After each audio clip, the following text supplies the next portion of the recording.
everybody has an opinion they want to give you, which is wonderful. You know, but at the end of the day, it's a process that we tended to worry about together, and that's something that I think is unique about our situation. We're so close as a husband and a wife. We're very lucky in that regard. But there's layers and layers upon layers of who asks you about what and how many questions you get, and you know, everywhere from me going back to work and people asking about what's going to happen from there, to the kids asking you, to, you know, extended family, to our yoga family that we're a part of. So everyone has a piece of advice, and my advice to other people is don't necessarily listen to other people's advice, but do it on, you know, do what you think is right for your family. So for us, I personally, for us, I'm the one that's charged with find the right doctor, get the appointments.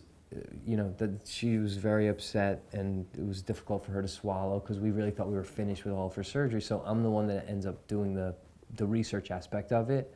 So my suggestion to anyone that's going through it would be pick one point person that's going to do the majority of the legwork, the research, the gathering, the appointment making.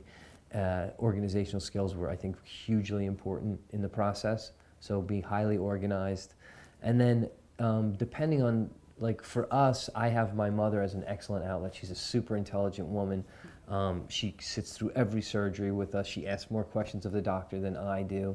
But the initial part is me, and then we kind of trade off. And then what happens is from there, like her parents who are speak less English, her dad is a wonderful guy, and he'll call, you know, at least 2, 3, 4, 5 times a week. How's Yulady doing? And it's a different kind of conversation that I'll have with him than I will with my mother, than I would with you, than I would with Isabella and Ashley, for example, our daughters, that I might with my sons.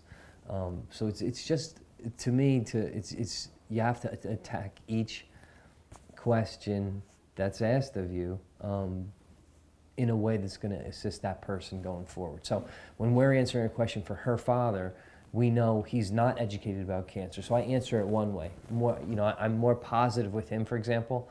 Everything's going to be fine, Pop. Don't worry about it. We got this. Don't sweat it. It's just breast cancer. No one dies from this, you know, versus my mother who's, is it squamous? You know, like, is it ductal? Is it non-ductal? What stage? Is it stage B, stage D? You know, that's the kind of conversation you can have with my mother. So it's kind of different for every person that asks. Yeah, my mother would also be, you know, very worried, and would start to cry if you had that conversation that you had with your mom, with my mother. She would be like, "Oh, yeah, and I'm not gonna go tell my 6-year-old child that their mother has the possibility of dying from cancer. That's just not gonna happen like that, you know."